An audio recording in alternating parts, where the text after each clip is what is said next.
A vivir que son 2 días. Javier del Pino.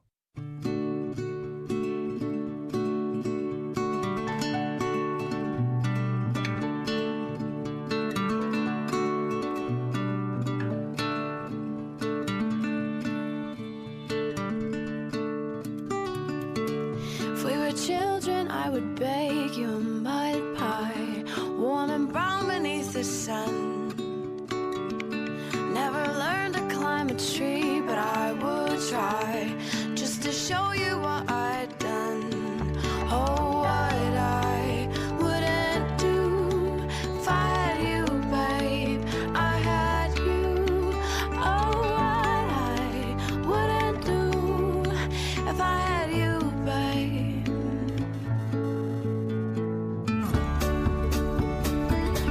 If I were old Pere Estupiñán y Javier San Pedro, ¿cómo estáis, compañeros? Muy buenas. Perfecto. Los dos en Madrid, además. Javier San Pedro es doctor en genética y biología molecular, colaborador del País. Pere Estupiñán es químico, bioquímico, conductor en la 2 del Cazador de Cerebros y probador de nuevas camisetas. Son nuevos diseños. Que estás... Sí. No le gusta hablar de ello. No, es una camiseta que relaciona la ciencia y la sexualidad. Sabes que son mis dos pasiones. Y no sé si te has fijado con el los estudio de la dibujitos. ciencia y la sexualidad, que nadie vaya a interpretar mal. Claro. Yo sabes que, aparte de teórico, sí que me gusta experimentar la ciencia. Ya. En la parte de la ciencia pone S igual a X al cuadrado y hay un cerebro ahí. Bueno, no voy a decir nada. Te vas a Panamá dentro de poco, por cierto, creo que dentro de un par de semanas, así Sí. que algo haremos desde allí. ¿Sigues con el programa? A tope, ya has terminado. Sí. De hecho, esta semana estuve en Londres grabando una de las mejores entrevistas, creo que saldrá, sobre un psicólogo que investiga fenómenos paranormales. Uy. No los fenómenos paranormales en sí, si son ciertos o no, sino la psicología que hay detrás de las personas que dicen... Que se lo creen, digamos, ¿no? Sí, y a veces cuando vemos a alguien que dice, es que a mí me abducieron los extraterrestres, tiendes a pensar que se lo está inventando. Dice, y cuando el psicólogo lo analiza, dice, no, es que realmente tuvo una alucinación o la memoria a veces implanta recuerdos falsos. Entonces, el estudio de la mente humana le llamaba Anomalistic Psychology, ¿no? Psicología de lo anormal, es como una ventana a entender muchos misterios. Luego también, ya más cercano, ¿no? Teorías conspiracionistas, o sea, ¿por qué la gente está tan convencida de que, algunas personas, de que las vacunas sí que son peligrosas y que no debes vacunar? O que el 11M fue culpa de ETA, este tipo de cosas, ¿eh? Claro. Y entonces te das cuenta que hay unos procesos psicológicos que merecen la pena ser estudiados. El principal es el sesgo de confirmación. Yo creo que es uno de nuestros grandes males, ¿no? El decir, cuando crees algo y te muestran muchas evidencias, descartas las que no coinciden, aunque haya más, aunque sean más contundentes, descartas todas las evidencias que contradicen tu idea y solo te fijas en las que la confirman. Es lo que llaman el confirmation bias, sesgo de la confirmación, y está detrás de todas estas creencias absurdas. Oye, te iba a decir, tiene mucho que ver con la política también lo que cuentas, ¿no? Absolutamente, pero es que yo creo que los políticos actuales actúan como gurús del terraplanismo. O sea, realmente todo de los hechos alternativos, alternative facts, es...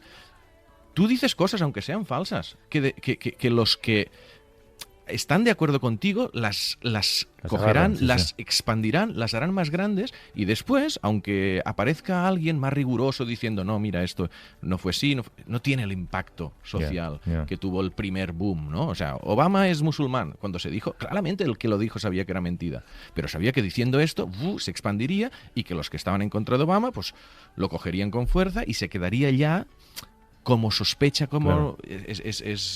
Es muy interesante el proceso. Sí. Mira, y hablando de política, dentro de muy poco tiempo tenemos elecciones. Hay un dato interesante. Los investigadores insisten en que la ciencia española está al borde del colapso y que solo se ejecuta un 30% del presupuesto dedicado a investigación y a desarrollo. ¿Qué haría falta para reactivar la ciencia en España? O os hago una pregunta más difícil. ¿Qué puede pasar en función de quién gobierne? Pues es una buena pregunta, desde luego. Las meras promesas electorales ya sabemos que no son suficientes para arreglar el problema. Los bandazos hacia un lado y a otro que estamos dando, si subimos al 2% y bajamos al 1%, tampoco son de una gran ayuda. Lo que necesita la ciencia es una apuesta sostenida en el tiempo, perseverar en el tiempo. Es un sistema que cuesta mucho tiempo y esfuerzo construir y mantener, y un recorte brutal como los que hemos vivido durante el tiempo de la crisis destruye cualquier iniciativa a medio plazo, que es lo que necesita el sistema científico, unas ciertas garantías. Por ejemplo, estamos formando a generaciones de científicos, los estamos formando muy bien, pero no hay laboratorios para que trabajen. Entonces, cuando se van fuera de postdoc, no pueden volver a España, con lo cual estamos derrochando todo ese capital humano.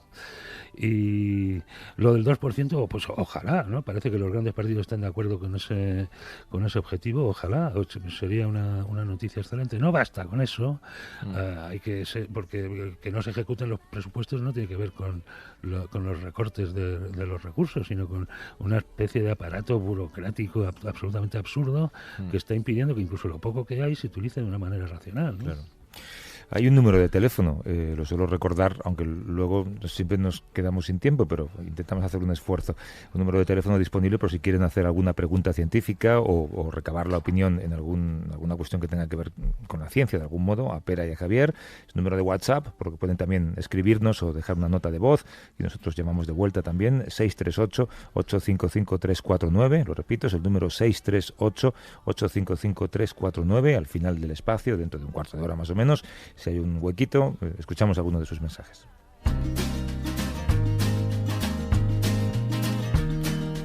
You could sing an army of angels to sleep, songs that could cause all the devil to weep. You hold me so sweet when the day is done, enough to make you wonder where we all came from. Why? Hoy vamos a hablar de algo de lo que no hemos hablado nunca, y además tiene en parte algo que ver con lo que hemos hecho a las 9 cuando estábamos hablando con estas personas centenarias y les preguntábamos por sus recuerdos. El saber cómo somos y saber lo que nos pasa sería imposible sin los recuerdos que nuestro cerebro almacena cada segundo de nuestra vida. Imagino que precisamente los científicos, que sabéis de tantas cosas, recordáis tantos detalles, fechas y nombres. ¿Sois personas de buena memoria cuando se empieza a perder la memoria? Dios nos ayude. Tú no sabes las que paso yo para recordar mi propio teléfono cuando se lo tienes que dar a alguien. 680, no lo digas, Natana. Si no me va a salir.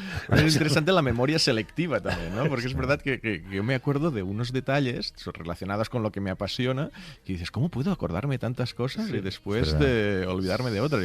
La memoria, y eso creo que lo hablaremos ahora. Hay un filtro emocional para decidir. El cerebro decide lo que quiere guardar y no es tan consciente. Un suceso violento, por ejemplo, que se te queda grabado en la memoria sin que tengas que repasarlo cada semana, ¿no? Para acordarte, eso te queda grabado por vida. Tienes que reactualizarlo, digamos, ¿no? Sí. Desde Radio Alicante nos acompaña Juan Lerma, que es profesor investigador en el Instituto de Neurociencias de Alicante, del que fue director durante casi una década. Actualmente es también editor jefe de la revista científica Neuroscience. Juan, ¿cómo estás? Buenos días. Hola, buenos días. Estoy muy bien. Para empezar a entender, cuéntanos primero, en términos que lo comprendamos, digamos, qué es exactamente la memoria y qué ocurre en el cerebro cuando se guarda información en él. Ojalá y lo pudiéramos decir. Vamos a ver, lo primero que hay que aclarar es que el conocimiento en torno a la memoria y los mecanismos de almacenaje de la información en el cerebro son escasos, aun cuando obviamente conocemos bastante si estamos empezando a entender el problema. Pero estamos lejos de tener un modelo de funcionamiento que nos explique cómo se almacena la información y cómo se recupera esa información una vez almacenada. Esa es una de las claves que la investigación científica tiene ahora mismo, la neurociencia tiene planteada ahora mismo, porque sin entender eso, por ejemplo, vamos a ser incapaces de entender por qué un enfermo de Alzheimer olvida o no es capaz de aprender. Pero, en fin, tu pregunta está, ¿qué es lo que pasa en el cerebro? Bueno, pasan muchas cosas y, como digo, estamos empezando a entenderlo. Lo primero que ocurre es, hay unos cambios químicos, moleculares, que ponen en marcha, digamos, ese almacenamiento de la información, que es muy lábil. Esa información está almacenada en las zonas de contacto de las neuronas unas con otras, se refuerzan, y eso, al cabo de un tiempo, pasa a ser estable o no. Si eso pasa a ser estable, el recuerdo perdurará. Si no pasa a ser estable, el recuerdo se olvidará para siempre. Hay una frase que yo escuchaba mucho de pequeño, no sé si ahora se sigue usando, eso del saber ocupa lugar, y en los últimos 20, 25 años, desde que tenemos ordenadores, o 30 años, nos hemos acostumbrado a los discos duros. Entonces entendemos un poco lo que es el concepto del almacenamiento. Yo no sé si en el caso del cerebro es algo parecido, que hay una limitación de espacio, digamos, y que para que pueda contener nuevos recuerdos hay que borrar otros. La hay. Hay una limitación. Antes se pensaba que no, que se podía aprender todo, pero no, y ahora hay evidencias que indican que tan importante como aprender es olvidar, ¿no? Y la verdad es que la experiencia continua nos indica que estamos haciendo recuerdos, generando recuerdos, pero también olvidando recuerdos. Hay teorías, creo que hay un cuento de Borges donde uno de los personajes era... Sí. Funes el memorioso. Sí. Funes, exacto. Este recordaba todo, ¿no? Tenía una memoria prodigiosa y recordaba todos los detalles de todo lo que aprendía, y era imposible vivir. Con lo cual es importante no almacenar todo lo que se ve y todo lo que, digamos, se estudia o se oye o se discute o se experiencia o se experimenta, sino ser un poco más selectivo, y eso es una función que el cerebro hace cuando almacena información. La almacena selectivamente y hay mucha que la quita y que la abandona. Lo que ocurre es que cuando, y esa es la maravilla del cerebro, ¿no? Cuando recupera la memoria, la recupera con unos detalles prodigiosos, pero esos detalles pueden incluso ser, en algunos casos, falsos, no ser adecuados, porque lo que hace es, con los huecos que tiene sin rellenar, es rellenarlos con experiencias similares o con detalles que ya ha cogido de otros, en otros casos, etcétera. Este rellenado, Juan, es similar a lo que ocurre en el punto ciego. En el punto ciego de la retina, ¿no? Pues ese es un ejemplo muy bueno, porque efectivamente nosotros tenemos un punto ciego en la retina y cuando miramos o cuando vemos, no vemos el agujero, ¿no? Sí.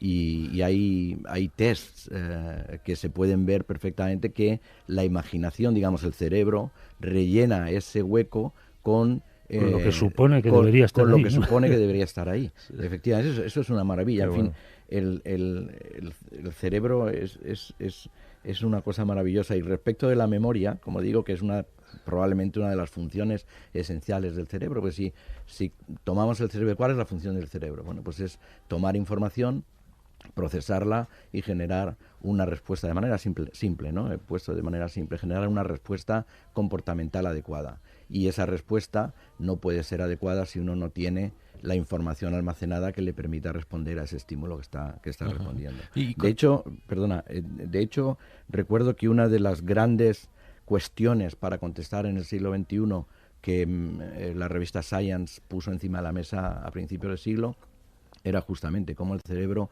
almacenaba la información y cómo la recuperaba. Y eran preguntas que estaban al nivel de qué pintamos en el universo o cómo surgió la vida, ¿no? No, decía, hemos oído muchas veces lo de que las memorias, no nos podemos fiar de la memoria porque gran parte de ellas son falsas. ¿Se ha analizado si es gran parte o solo una pequeña parte? Es verdad que la imaginación y la realidad, pues a veces la confundimos y quizás estamos recordando algo que nos pasó cuando teníamos 15 años y nos parece... O sea, no, si alguien viene y nos dice, no, esto que estás contando seguro que es un recuerdo falso, tú dices, pero pero si lo estoy reviviendo. O sea, claro que me acuerdo, no es falso. ¿Es muy frecuente o poco frecuente que gran parte de lo que recordamos sea una invención? Bueno, se está poniendo en cuestión esto, ¿no? Ahora. Y ciertamente parte de lo que recordamos, como digo, es un relleno y puede ser falso o no falso, sino no exacto. Inexacto, ¿no? Inexacto, o sea que el detalle está un poco borrado y lo rellenamos con otros detalles. De hecho, cuando cotejamos recuerdos pasados de mucho tiempo, ¿no? Cuando los cotejamos con alguien que ha vivido la misma experiencia que tú, hay detalles que no coinciden. Por tanto, nosotros estamos construyendo nuestros propios recuerdos de una manera relativa, que probablemente rellenándolos de la experiencia propia. Y claro, las cosas no se ven lo mismo una persona que otra, ¿no? Hay un ejemplo que no me acuerdo si lo leí a Francis Crick, que es que Cuando vemos un autobús londinense, estamos viendo todo el autobús, no solo de qué color es, sino que cuántas ventanas tiene, los neumáticos, dónde está el tubo de escape. Pero cuando recordamos un autobús londinense, pues hacemos una simplificación un poco grosera, ¿no? Hay una cosa roja que tiene 2 pisos, pero no me preguntes cómo eran los neumáticos, ¿no? Claro, efectivamente. Bueno, pues ese es no el truco, sino una de las ventajas de la memoria o memoria selectiva que estabais hablando antes, ¿no? Sí. Es la capacidad de abstraer para recordar, porque efectivamente la memoria ocupa lugar y si lo recordáramos todo sería imposible aprender más. Así que hay procesos de olvido y hay procesos de procesamiento de la memoria cuando se aprende algo que delimitan lo que aprendes, lo que dejas almacenado quizá para siempre, de lo que no es importante, de lo que es superfluo, eso lo eliminas. Claro. Entonces, si tú recuerdas el autobús de Londres, pues tienes el concepto ese, el rojo, los 2 pisos asociados a la imagen de Londres, pero no te acuerdas de qué color son las ruedas. Claro. Si lo piensas, entonces dices, no, las ruedas son negras, porque lo más probable es que las ruedas del Sí, autobús pero tampoco sean lo negras. recuerdes, claro. Pero no lo recuerdas. El otro día decía en esta emisora Luis Rojas Marcos, y de hecho creo que ha escrito un libro sobre ello, lo importante que es hablar. Decía que es muy importante no solamente en la prevención del Alzheimer, sino también en llegar a una vida sana en la vejez. Y él lo recomienda a sus pacientes, y él siempre dice que en España, por ejemplo, las mujeres viven más que los hombres porque hablan más que los hombres. La gente se ríe mucho en las conferencias, pero él sostiene esa teoría. España también es un país de historia oral. Los abuelos cuentan su vida y nos gusta escuchar sus historias. Cuando dejamos de hablar de un recuerdo, ¿lo olvidamos más fácilmente? Pues es posible. Y de hecho, en general se recomienda que para no olvidar lo que hay que hacer es recordar a menudo, ¿no? Y eso sí que se sabe que cuando uno rememora recuerdos, las estructuras cerebrales que se pusieron en marcha cuando adquirió ese recuerdo se vuelven... Las estructuras cerebrales, no, me refiero al engrama de neuronas que se pusieron activas cuando se adquirió ese recuerdo, se ponen en marcha de nuevo para evocar ese recuerdo. Por ejemplo, las neuronas que ven el color rojo, en mi ejemplo del autobús londinense, ¿no? Sí, el color rojo y la forma del autobús, la forma de las ventanas, y probablemente que no hace mucho sol, en fin, una cantidad de cosas, de información que se asocian, y esa es una de las características más importantes de la memoria, es la asociatividad de una cosa con otra que te hace recordar con precisión ese recuerdo, ¿no? Y si nos ponemos un poco futuristas ya, porque ahora estabas hablando de cuando recordamos algo, pues de alguna forma se vuelve a activar esa red de neuronas que codifica ese recuerdo. Pero si no entiendo mal, hay gente que está intentando borrar recuerdos en el contexto del estrés postraumático, digamos con intervenciones o químicas o eléctricas. Es decir, en el momento donde te hacen recordar algo, un pequeño electroshock o unas sustancias químicas que y te permiten borrar recuerdos. Futurista y de películas, ha habido películas que... O sea, esto yo escribí hace un tiempo y en ratas se estaba consiguiendo. ¿Se está ensayando ya en personas o...? No, en personas, bueno, yo creo que hay alguna terapia psicológica que trata de hacer esto, pero sí que es verdad que el conocimiento de la memoria y de los procesos de aprendizaje ha llevado a descubrir y a no a hipotetizar, sino a hacer en animales de experimentación, rememorar información, rememorar recuerdos de manera artificial. Eso por una parte, y por otra, de abrir la posibilidad de, al rememorar recuerdos, poder borrarlos si se desea. Esto, en fin, desde el punto de vista ético, suena un poco chirriante, ¿no? Pero efectivamente en las experiencias que son muy traumáticas se puede llegar a evitar que esa experiencia traumática perdure y te haga la vida imposible, ¿no?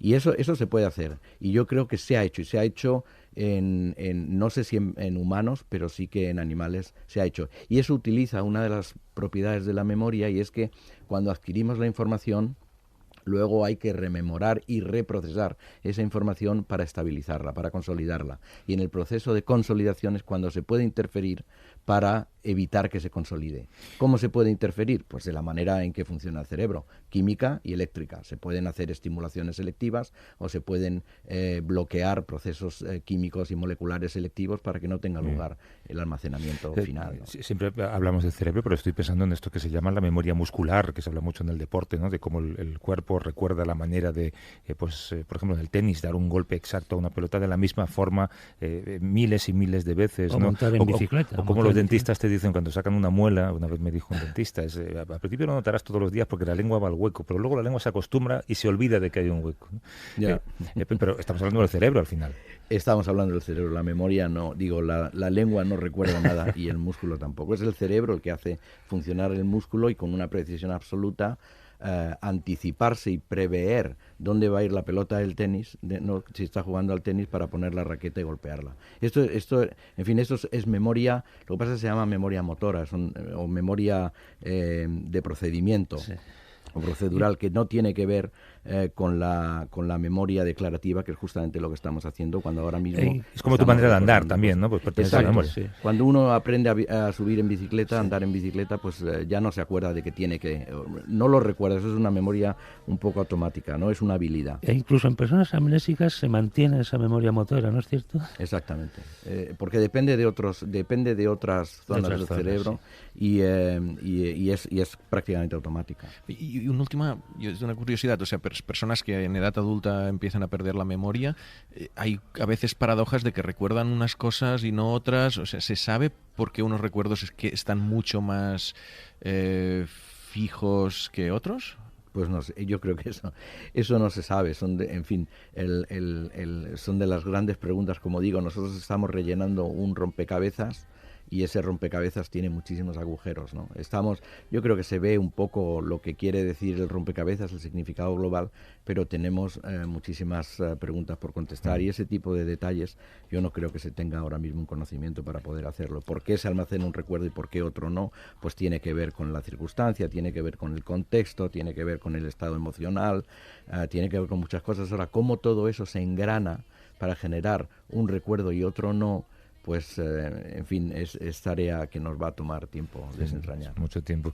Juan Lerma, profesor investigador en el Instituto de Neurociencias de Alicante, del que fue director durante casi una década, y es también editor jefe de la revista científica Neuroscience. Juan, muchas gracias por venir. Un abrazo fuerte. Espero que te acuerdes de esta entrevista. Un placer, no lo olvidaré, porque a estas horas no suelo hacer yo estas cosas. Un abrazo, gracias. Gracias. Y a vosotros, Pere Estupiñán, Javier San Pedro. Hasta la semana que viene. Adiós. Un abrazo. Wherever your feet are touching the ground, or it can be found. Wherever your feet are touching the ground.